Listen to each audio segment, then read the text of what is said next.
এই ড্রামার প্রথম পার্টে আমরা দেখেছিলাম রোচে ইউনকে মারার জন্য একটা জাদুর আয়নার ইউজ করে। সে ওই আয়নাতে নিজের রক্ত দিয়ে কিছু একটা লিখে আর ইউনের ওপরে আক্রমণ করে, কিন্তু ইউনও নিজের শক্তি দিয়ে নিজেকে বাঁচিয়ে নেয় এবং রোচেকে চড় মেরে তার হাত থেকে ওই আয়নাটা কেড়ে নেয়। তো চলুন এখন এই ড্রামার পার্ট 2 এর গল্প শুরু করা যাক।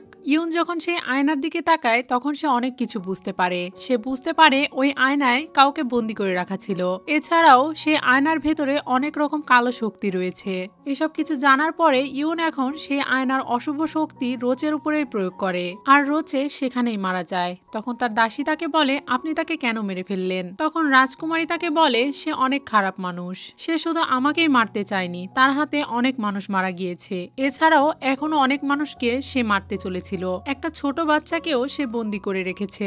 এসব কিছু শুনে তার দাসীও রেগে যায় আর তাকে বলে, আপনি তাকে মেরে ঠিকই করেছেন। এরপর রাজকুমারী সে আয়নার ভেতরে থাকা অশুভ শক্তির আত্মাদের মুক্ত করে দেয় আর সেই অশুভ আত্মারা রোচের শরীরে প্রবেশ করে। তখন রাজকুমারী তাদেরকে বলে, আমি তোমাদেরকে আরো একটা সুযোগ দিচ্ছি, তোমরা এই মেনশনটাকে সুন্দরভাবে সাজিয়ে তোলো এবং আনন্দে ভরিয়ে দাও আর বিগত দিনের যত খারাপ কাজ করেছো সেসব থেকে বিরত থাকো। পরের সিনে রাজা এবং সেতুকে দেখি। সেতু সেই হিসাবের খাতাটা ইয়ন হাউসিং এর মুখে ছুঁড়ে মারে। তখন সে ওই খাতা দেখে চমকে ওঠে আর বুঝতেই পারছিল না যে রাজা এই খাতা কোথা থেকে পেল।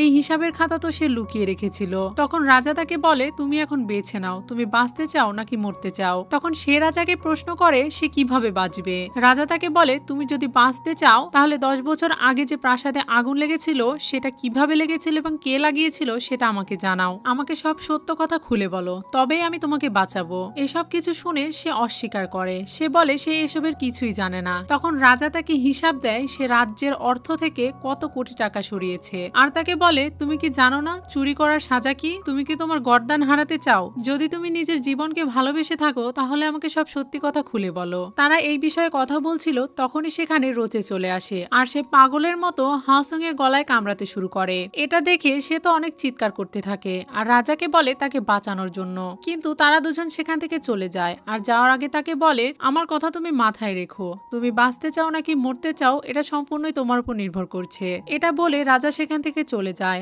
আর তার সৈন্যদের আদেশ করে তাদের দুজনকে ওই ঘরেই বন্দি করে রাখার জন্য। পরের সিনে তারা দুইজন রাজমহলে ফিরে যাচ্ছিল। গাড়ির ভেতরে বসে তারা একে অপরের সাথে কথা বলছিল। তখন ইউন এমন কিছু আচরণ করে যেটা দেখে রাজার আবারও রাজকুমারী আওয়ের কথা মনে পড়ে যায়। রাজকুমারী রাজাকে বলে, হাউসিং এখনো অনেকগুলো বাচ্চাকে আটকে রেখেছে আর খুব তাড়াতাড়ি তাদেরকে মেরে ফেলা হবে। তারা এই বিষয়ে কথা বলছিল তখনই একটা মেয়ে পাগলের মতো চিৎকার করতে করতে তাদের গাড়ির সামনে চলে আসে এবং সেতুর কাছে গিয়ে বলে, আমার বাচ্চাকে কি তোমরা দেখেছো? প্লিজ আমার বাচ্চাকে তোমরা খুঁজে এনে দাও। এটা বলছিল আর চিৎকার চেঁচামেচি করছিল।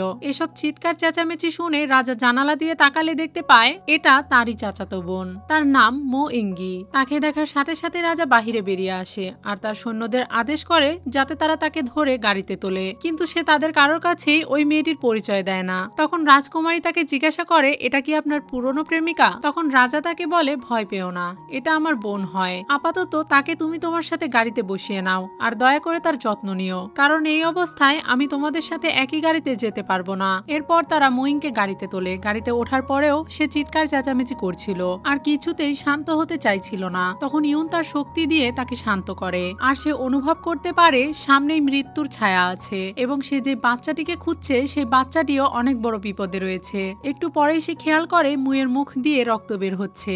এরপর সে তার শক্তি দিয়ে দেখতে পায় তার হৃদয়ে একটি পোকা রয়েছে যেটা তাকে তিলে তিলে শেষ করে দিচ্ছে। অন্যদিকে রাজা এবং সিতুকে কথা বলতে দেখি। তাদের কথা শুনে আমরা এটাই বুঝতে পারি যে মুইং এর বাবা যুদ্ধে হেরে যাওয়ার পর তার সব সম্পত্তি হারিয়েছে। শুধু তাই নয়, তার পরিবারের সবাই মারা গিয়েছে, তাই তার অবস্থা এখন এই রকম। তখন সিতু তাকে জিজ্ঞাসা করে, কিন্তু রাজকুমারীর বিয়ে হয়েছিল কার সাথে? তখন রাজা তাকে জানায় রাজস্ব মন্ত্রী ঝাও শিলাং এর সাথে বিয়ে হয়েছিল। এরপর রাজা সিতুকে আদেশ করে যাতে সে মুইং এর ছেলেকে খুব দ্রুতই খুঁজে বের করে। পরের সিনে রাজকুমারী মুইং এর ভেতর থেকে সেই বিষাক্ত পোকাকে বের করে আনে আর তার দাসীকে বলে এটা এমন এমন একটা বিষ যেটা মানুষকে তিলে তিলে মেরে ফেলে। এটার যন্ত্রণা প্রতিদিন একটু একটু করে হয় আর ধীরে ধীরে মানুষকে পাগল করে তোলে। এরপর সে মুইংকে জেগে উঠতে বলে। সে জেগে উঠে আবারও চিৎকার চেঁচামেচি শুরু করে। সে ভেবেছিল তারা হয়তো তাকে ধরে এনেছে সাজা দেওয়ার জন্য। তখন রাজকুমারী তাকে আশ্বস্ত করে আর তাকে সেই বিষটি দেখিয়ে বলে, ওই দেখুন, ওটা পুড়ে মারা গেছে। দাসীও তাকে বোঝায় সে এখন রাজপ্রাসাদে আছে আর এটা হলো রাজকুমারী, তাই সে যেন বেশি চিন্তা না করে। এটা শোনার পর সে তো রাজকুমারীর কাছে অনুরোধ করতে শুরু করে যাতে সে তার বাচ্চাকে বাঁচিয়ে আনে। তখন রাজকুমারী তার কাছে জানতে চায় তার সাথে ঠিক কি ঘটেছিল।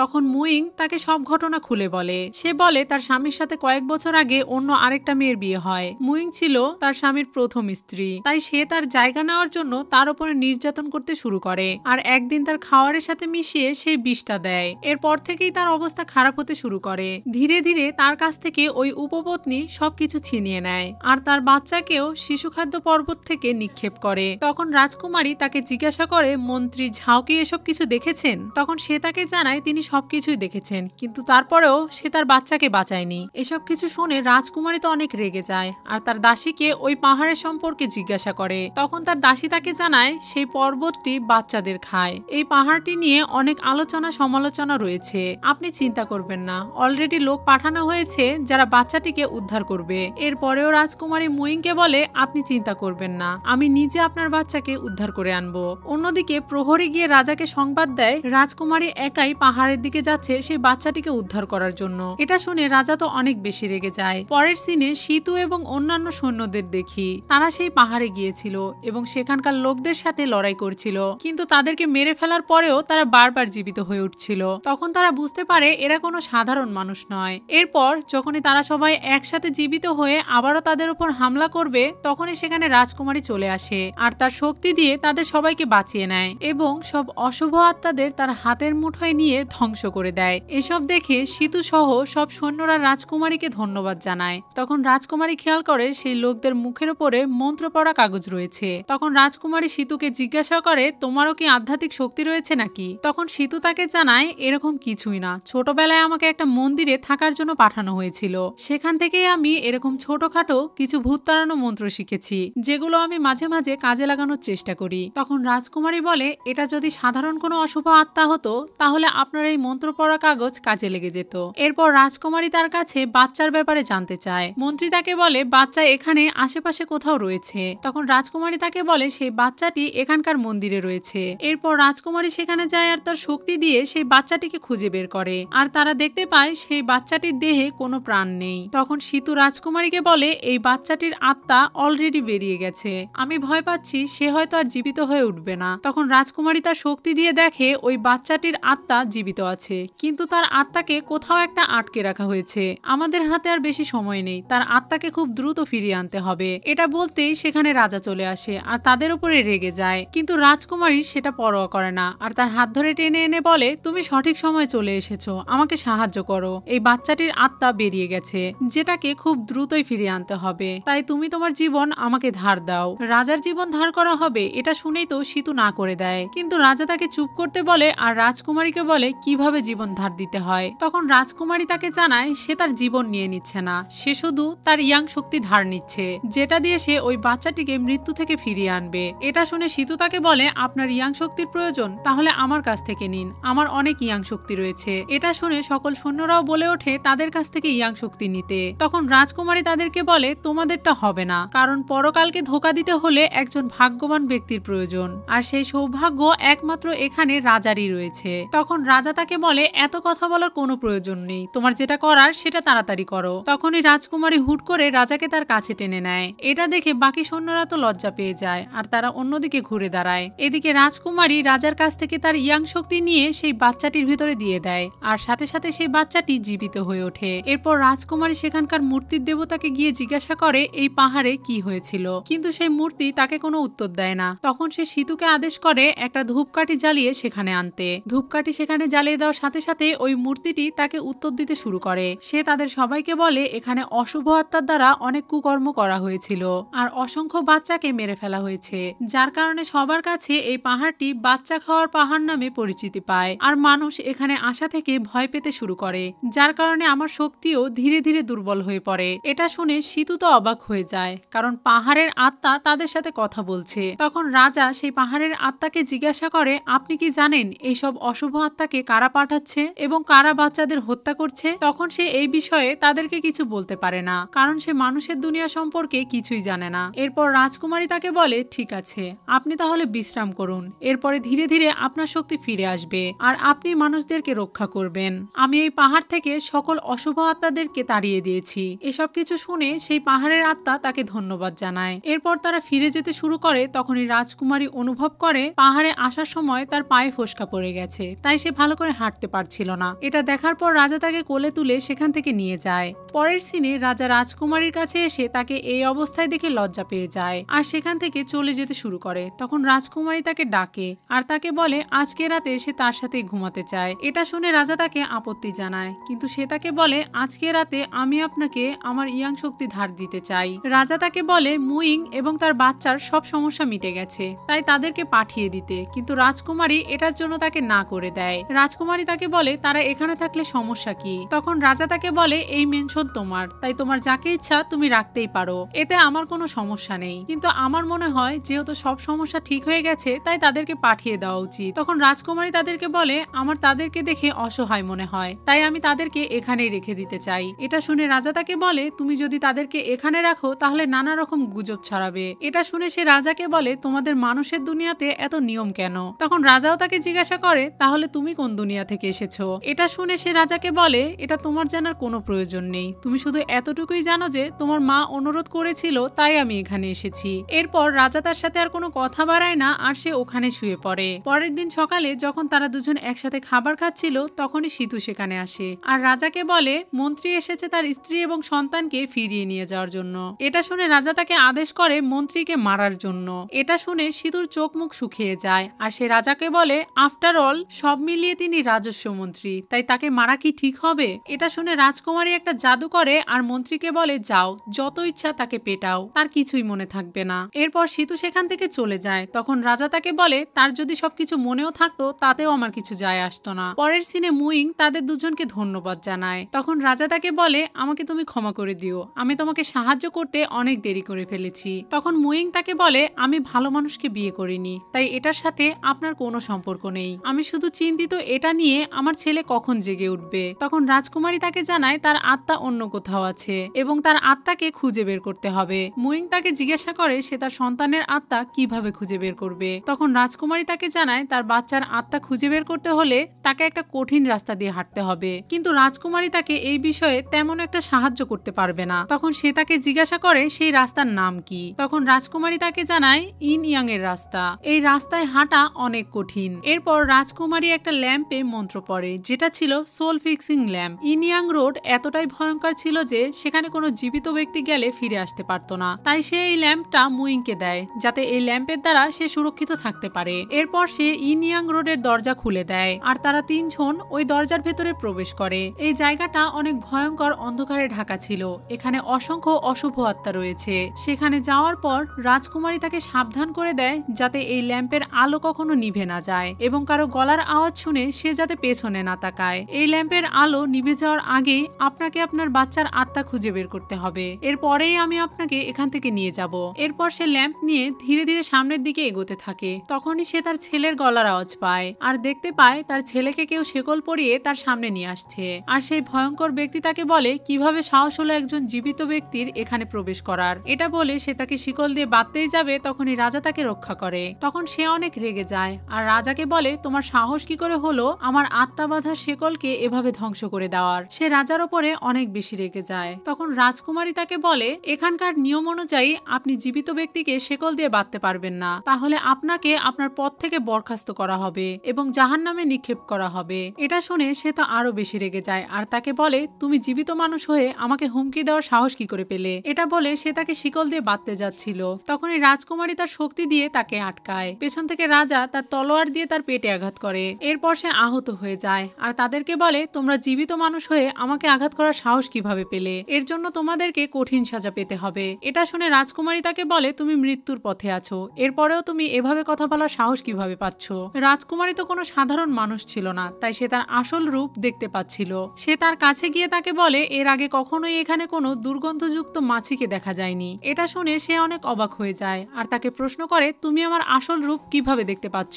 তুমি কে? এটা শুনেই রাজকুমারী তার আত্মাকে তার হাতে নিয়ে নেয় এবং তার সাথে কথা বলতে শুরু করে, যাতে অন্যরা তার কথা শুনতে না পায়। তখন তার আত্মা তাকে বলে, একজন জীবিত ব্যক্তি কখনোই ইন ইয়াং জগতের কর্মকর্তাকে স্পর্শ করার সাহস করে না। যদি সে এটা করে তাহলে তার মৃত্যু অনিবার্য। তখন রাজকুমারী তাকে বলে, এটা পরকাল থেকে নির্ধারিত হয়, তোমার মতো মাছি এটা কিভাবে বলতে পারে? তখন সে আরো ভয় পেয়ে যায় আর তাকে বলে, তুমি কে? তখন রাজকুমারী তাকে বলে, তুমি ভালোভাবেই জানো আমি কে। এটা বলে সে তার আত্মা আবারও তার শরীরে ফিরিয়ে দেয়। তখনই সাথে সাথে সেই বাচ্চাটিও মুক্ত হয়ে যায়। এরপর রাজকুমারী তাকে জিজ্ঞাসা করে, এই সব কিছু সে কার নির্দেশে করছে? এসব কিছুর পেছনে আসলেই কে আছে? এটা বলে সে তার শরীরে আগুন জ্বালিয়ে দেয়। তখন সে চিৎকার করে বলতে থাকে সে সব সত্য কথা বলতে রাজি আছে। এটা শোনার পরে রাজকুমারী তার আগুন নিভিয়ে দেয়। তখন সে তাকে জানায় লর্ড কু হোয়াং এটা করেছে, সবাই তার নিয়ন্ত্রণে আছে আর এই বাচ্চার আত্মাও তার জন্যই নিয়ে যাওয়া হচ্ছিল। তখন রাজকুমারী তাকে বলে, শিশু পর্বতের শিশুদের সাথে যা ঘটেছে এসব কিছু তোমার হাতের কাজ, সেই জীবন্ত আত্মাদের কি হবে? তখন সে তাদেরকে জানায় সেই আত্মাদেরকে খেয়ে নেওয়া হয়েছে। তখন রাজকুমারী মনে মনে ভাবতে শুরু করে, কু হোয়াং এবং ইয়াং শিরেন এত মানুষকে হত্যা করছে কেন? রাজকুমারী এইসব কিছু ভাবছিল। তখন সে রাজকুমারীকে সাবধান করে আর বলে, পাতালের সবকিছু এখন বদলে গিয়েছে, তাই এসব বিষয়ে আপনার মাথা না ঘামানোই উচিত। এটা শুনে রাজকুমারী রেগে যায় আর তাকে আগুনে পুড়িয়ে মেরে ফেলে। এরপর রাজা রাজকুমারীকে বলে, তোমার বাবার দ্বিতীয় স্ত্রী রোচেও এর মধ্যে যুক্ত আছে, এটা কোনো কাকতালীয় বিষয় নয়। কিন্তু এই মুহূর্তে রাজকুমারী এইসব কথাকে ইগনোর করে এবং দ্রুত সেই বাচ্চাটির আত্মাকে ফিরিয়ে নিয়ে যাওয়ার ব্যবস্থা করে। সে ওই বাচ্চাটির হাত তার মায়ের হাতের সাথে বেঁধে ফেলে আর তাকে বলে, তুমি এখানকার সবকিছু ভুলে যাও আর আমাদের সাথে চলো। পরের সিনে তাদের সবাইকে বাস্তব দুনিয়াতে দেখি, সেখানে রাজকুমারী সেই বাচ্চাটিকে ঠিক করছিল। এরপর সে তার মাকে বলে, কিছুক্ষণ বিশ্রাম নিলেই তার জ্ঞান ফিরে আসবে। এরপর মু রাজাকে বলে, আমি মন্ত্রীকে ডিভোর্স দিতে চাই। এটা শুনে সে তাকে বলে, মন্ত্রীকে ডিভোর্স দেওয়া এত সহজ নয়, কারণ সে আপনাকে ডিভোর্স দিতে চায় না আর এই ডিভোর্সের কাজ সম্পন্ন করতে মন্ত্রীর অরিজিনাল সিল মোহর লাগবে, তাছাড়া আপনি তাকে ডিভোর্স দিতে পারবেন না। তখন সে তাকে একটা কাগজ বের করে এনে দেয় আর তাকে বলে, আমার মনে হয় এটা আপনাকে সাহায্য করবে আমার এবং মন্ত্রীর ডিভোর্স হওয়ার জন্য। তখন রাজা সেই কাগজটা খুলে দেখে সেটা একটা তালিকা। এটা দেখে সে তাকে বলে, এই সামান্য একটা তালিকা দিয়ে কি হবে? তখন মু তাদেরকে বলে, এটা মানব পাচারের তালিকা। আমার স্বামী এবং তাদের সাথে যারা জড়িত রয়েছে আমি তাদের কথা শুনে ফেলেছিলাম। তারা এই বাচ্চাগুলোকে অপহরণ করে আর সেই বাচ্চাগুলোকে পাঠানো হতো শিশু খাদ্য পর্বতে। তখন রাজকন্যা বুঝে যায় এসবের পেছনে তার বাবা এবং বাবার দ্বিতীয় বউ সহ মন্ত্রী ঝাও জড়িত। তারা সেই বাচ্চাগুলোকে জীবিত অবস্থায় আত্মা বের করে ফেলতো এবং সেই বাচ্চাদের দেহগুলো সেই পর্বতে থাকা অশুভ আত্মারা কাজে লাগাতো এবং তাদের শক্তি বৃদ্ধি করত। আর এইসব আত্মাদেরকেই সে আয়নায় বন্দী করা হতো, যেটা রোচের হাতে ছিল। এই সব কিছু জানার পরে রাজা মুকে বলে, তুমি কাল মন্ত্রীকে বের করে আনবে, আমি নিজে তোমাদের ডিভোর্সের দায়িত্ব নিলাম। পরের দিন মু মন্ত্রীর কাছে যায় ডিভোর্স লেটার নিয়ে আর তাকে বলে এখানে তার সিল মোহর দিয়ে দিতে। কিন্তু সে তাকে বলে, তুমি কি পাগলের মতো করছো না? আমরা দুজন স্বামী স্ত্রী, আমি পূর্বে সবকিছু ভুলে গিয়েছি, তুমিও সবকিছু ভুলে যাও আর আমার সাথে হাসি খুশি জীবন কাটাও। তখন মু তাকে বলে, হাসি খুশি জীবন নাকি তোমার অত্যাচার? আমি তোমার অত্যাচার আর সহ্য করতে চাই না এবং আমি চাই না আমার বাচ্চাকেও তুমি নির্যাতন করো। ভাগ্যক্রমে তাকে আমি ফিরে পেয়েছি। এটা শুনে সে তো অনেক বেশি অবাক হয়ে যায় আর তাকে জিজ্ঞাসা করে, তাদের ছেলে এখনো জীবিত আছে? তখন মু তাকে জানায়, হ্যাঁ তাদের ছেলে এখনো জীবিত আছে। এটা শুনে সে মনে মনে আরো কিছু শয়তানি বুদ্ধি আটে আর তাকে বলে, ঠিক আছে আমি তোমাকে ডিভোর্স দিয়ে দিব, কিন্তু তার বদলে তুমি আমাকে আমার ছেলে ফেরত দিয়ে দাও, নইলে তোমাদের দুজনের একজনকেও এখান থেকে ফেরত যেতে দেব না। এটা বলে সে তাদের সৈন্যকে বলে তাদেরকে আটক করে রাখতে। তখন মু তাকে বলে, তুমি কি এখনো আমাকে হুমকি দিবে? আমি জানি তুমি আমাদের ছেলেকে একটুও ভালোবাসো না, যদি ভালোবেসে থাকতে তাহলে তুমি তাকে সেই পাহাড় থেকে ফেলে দিতে পারতে না। এটা শুনে মন্ত্রী অস্বীকার করে আর তাকে ডিভোর্স দিতেও অস্বীকার করে। তখন মু তাকে বলে, আমি জানি তুমি অনেক বাচ্চাদের পাচার করেছো আর সেই পর্বতে পাঠিয়েছো। এটা শুনে মন্ত্রী পুরোপুরি অস্বীকার করে আর উল্টো তার উপরেই রাগ দেখায়। তখন রাজকুমারী তাকে জিজ্ঞাসা করে, আপনি এই কাজ করেননি তাহলে কে করেছে?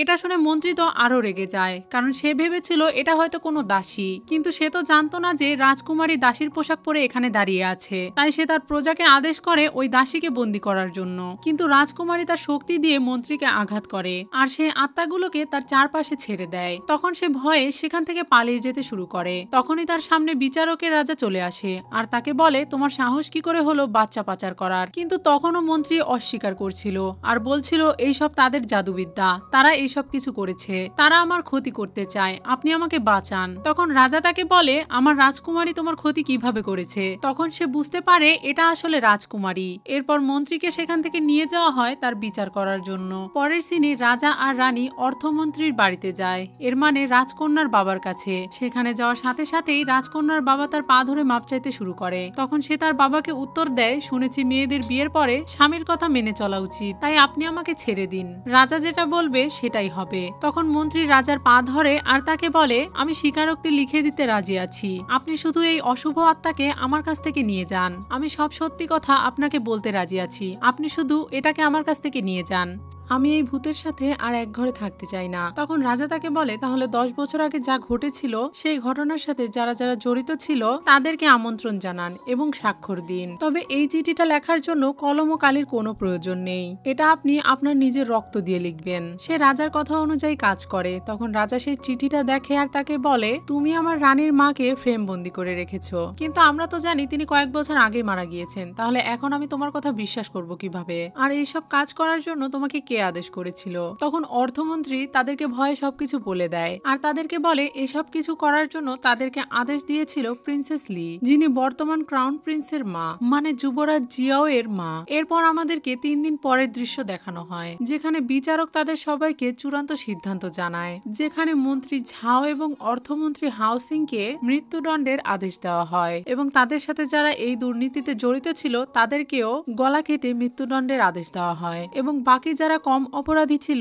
তাদেরকে পরিবার সহ নির্বাসনে পাঠানো হয়। এছাড়াও রাজা ইউয়ানকে সাময়িকভাবে রাজস্ব মন্ত্রণালয়ের দায়িত্ব নেওয়ার নির্দেশ দেওয়া হয়। এটা শুনে যুবরাজ জিয়াও অনেক বেশি অবাক হয়ে যায় আর ভেতরে ভেতরে হিংসা করতে শুরু করে। তারা সবাই চলে যাওয়ার পর যুবরাজ তাকে বলে, আপনি হাউসিং এর রক্তের চিঠি ব্যবহার করে আমাকে এবং আমার মাকে অপবাদ দিচ্ছেন। আপনার এখন বাবার জন্য দীর্ঘায়ু কামনা করা উচিত, কারণ আপনার মা তো আত্মহত্যা করেছিলেন আর বাবাও আপনাকে তেমন একটা দেখতে পারে না। এটা বলেই সে হাসতে শুরু করে। তখন রাজা তাকে বলে, এখন মন্ত্রণালয় বিভাগ আমার, তাই আমার মনে হয় এখন আপনার সাবধানে থাকা উচিত। এটা শুনে যুবরাজ তো অনেক রেগে যায়। তখন রাজা তাকে বলে, তোমার গা দিয়ে মাছের গন্ধ কেন বের হচ্ছে? তুমি কি অসুস্থ?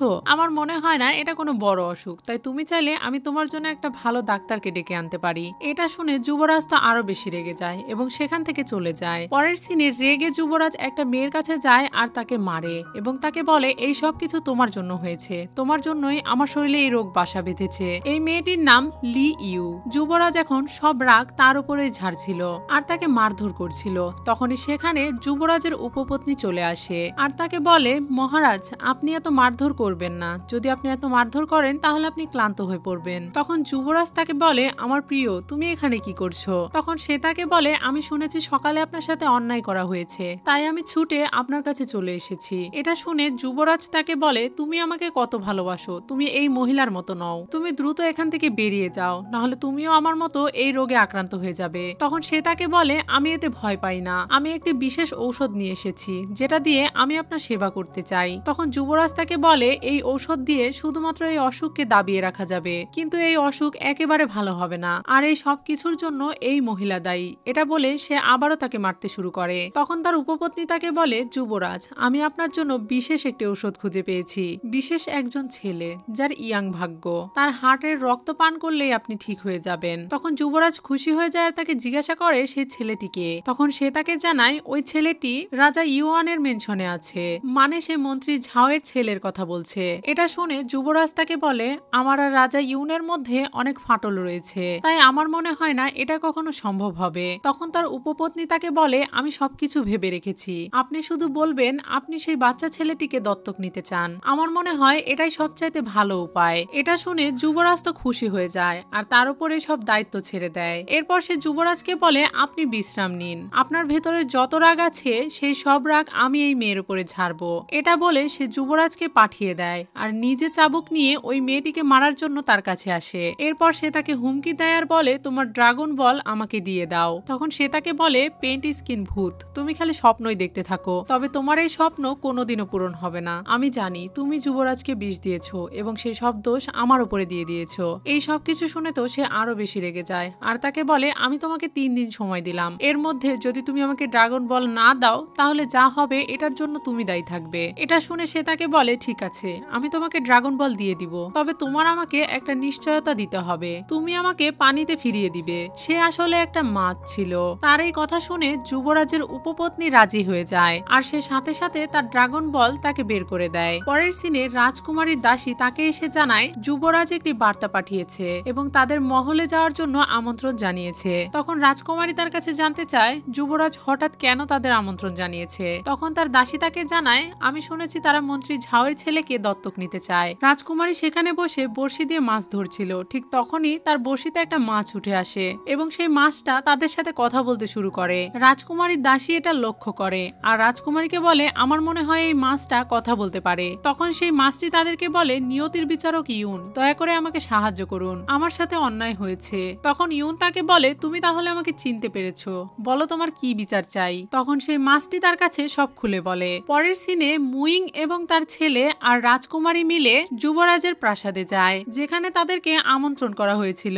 একটু পরে সেখানে যুবরাজ আর তার উপপত্নী চলে আসে। সেখানে উপপত্নী সেই বাচ্চাটিকে দত্তক নেওয়ার কথা বলে। তখন রাজকুমারী তাকে এটার জন্য বারণ করে দেয়। এটা শোনার পর সে রাজকুমারীকে বলে আপনার এত বড় সাহস কিভাবে হলো, আপনি যুবরাজের মুখের উপরে কথা বলেন। তখন রাজকুমারী তাকে বলে তোমার মতো রাক্ষসের কাছে আমি এসব কিছু শিখতে চাই না। এটা শুনে তো সে একটু ভয় পেয়ে যায় আর তার সাথে তর্ক না করে সে রাজার কাছে গিয়ে তাকে বলে রাজকুমারী আমাকে অপমান করছে, আপনি কি কিছু বলবেন না। তখন রাজাও তার উপরে রেগে যায় আর তাকে বলে সে যে রাক্ষস এটার প্রমাণ কি, আপনি আমার উপপত্নীকে এভাবে অপমান করতে পারেন না। তখন রাজকুমারী তাকে বলে সে আসলে একটা রাক্ষস। এটা শুনে যুবরাজ তাকে বলে ঠিক আছে, তাহলে আপনি এটা প্রমাণ করুন, আর যদি আপনি এটা প্রমাণ না করতে পারেন তাহলে আপনাকে 30টা বেতের আঘাত করা হবে। তখনই সেখানে রাজা ইউন একটি মেয়েকে নিয়ে চলে আসে। সেই মেয়েটি আর কেউ নয় বরং যুবরাজের প্রিয় উপপত্নীর বোন ছিল। সে যুবরাজকে বলে আমি প্রমাণ করতে পারবো যে সে আমার বোন নয়, সে একটা ডিমন। এটা শুনে যুবরাজ তাকে বলে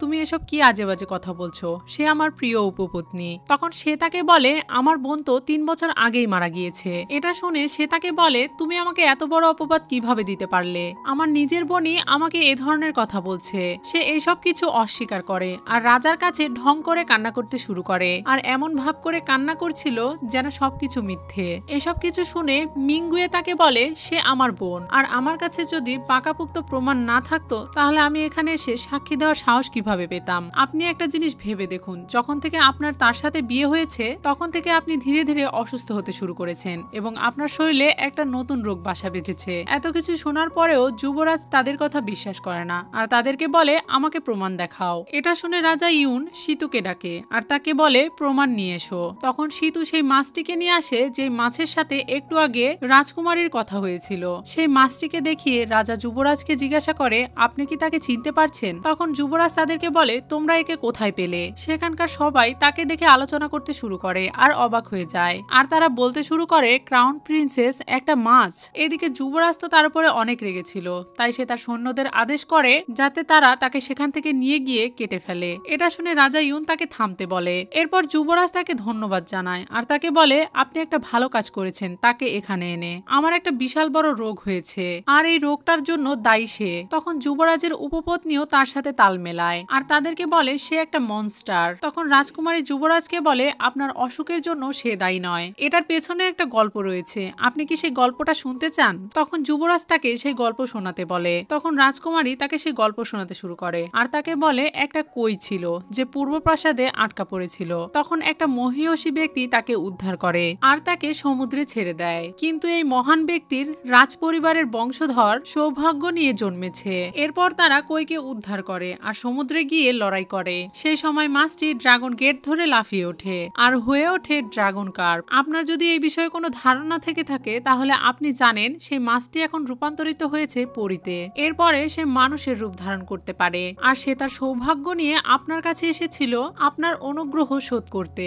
আপনারা দুজন একসাথে ভালোই ছিলেন, কিন্তু এক সময় আপনি নতুন একটি প্রেমে পড়ে যান আর তাকে ভুলে যান। কিন্তু আপনি যার প্রেমে পড়েছেন সে একটা বিচক্ষণ ভূত যে মানুষের রূপ ধারণ করে আপনার কাছে রয়েছে। কিন্তু আপনি এই ভূতকে নিয়েই সারাদিন ব্যস্ত থাকেন এবং তার সাথেই সারাদিন থাকতে শুরু করেন। তাহলে এটা কি আপনার ইয়াং শক্তি কেড়ে নেবে না? আর এই পরিস্থিতি থেকে একমাত্র আপনাকে ড্রাগন কার্পি বাঁচাতে পারত, কিন্তু সেও ধীরে ধীরে বিরক্ত হয়ে যায় আর অশুভ আত্মার অত্যাচারের কাছে হার মানে এবং নিজের ড্রাগন বল তাকে দিয়ে দেয়। এইসব কিছু শুনে যুবরাজ তো অনেক বেশি রেগে যায় আর সে তার উপপত্নীকে তলোয়ার দিয়ে আঘাত করে এবং তার সৈন্যদের আদেশ করে যাতে তাকে নিচে নিয়ে গিয়ে আগুনে পুড়িয়ে মেরে ফেলা হয়। কিন্তু রাজকুমারী তাকে জানায় সে ড্রাগন বল গিলে খেয়েছে, তাই সবার আগে তার ভেতর থেকে ওই বলটা বের করে আনতে হবে। এরপর রাজকুমারী তার শক্তি দিয়ে ওই ড্রাগন বল তার ভেতর থেকে বের করে আনে এবং সেই বলটি নিয়ে যায় তার মালিকের কাছে। কিন্তু সে তাকে বলে, আমি এই ড্রাগন বলের মালিক হওয়ার যোগ্য নই, এটা আপনি আপনার কাছেই রেখে দিন